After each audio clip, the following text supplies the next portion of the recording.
नमस्कार मित्रांनो, झी मराठी वाहिनीवरील एक लोकप्रिय मालिका लवकरच प्रेक्षकांचा निरोप घेणार असल्याचं कळतंय। या मालिकेला अद्याप वर्षही पूर्ण झालं नाही। TRPच्या शर्यतीत मागे राहिल्याने ही मालिका बंद होत असल्याचं म्हटलं जातंय। छोट्या पडद्यावरील मालिकांना प्रेक्षकांकडून भरभरून प्रेम मिळतं। या मालिकेतील कलाकार सोशल मीडियावरही लोकप्रिय असतात।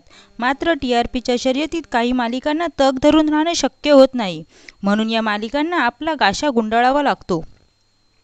झी मराठीवरील अशीच एक मालिका लवकरच प्रेक्षकांचा निरोप घेणार आहे। गेल्या वर्षी या वाहिनीने लागोपाठ काही नवीन मालिका प्रेक्षकांच्या भेटीला आणल्या होत्या। शिवा, पारू, नवरी मिळे हिटलरला, पुन्हा कर्तव्य आहे, लाखात एक, आमचा दादा या मालिकांना प्रेक्षकांकडून भरभरून प्रेम मिळालं। आता याच मालिकांपैकी एक लवकरच बंद होण्याच्या मार्गावर आहे।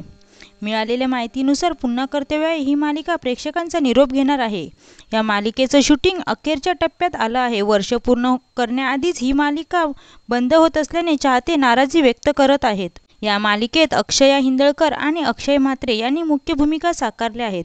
त्यांच्यासोबत वंदना सरदेसाई, मृणाल देशपांडे, शुभांगी सदावर्ते यासह इतरही अनेक कलाकारांच्या भूमिका आहेत। मालिकेतील वसुंधरा आणि आकाशची जोडी आता छोट्या पडद्यावरून निरोप घेणार आहे। या मालिकेला अपेक्षित TRP मिळत नसल्याने 2 वेळा त्याची वेळसुद्धा बदलण्यात आली। आधी ही मालिका रात्री 9:30 वाजता प्रसारित व्हायची, त्यानंतर या मालिकेची वेळ बदलून ती संध्याकाळी 6 वाजता करण्यात आली।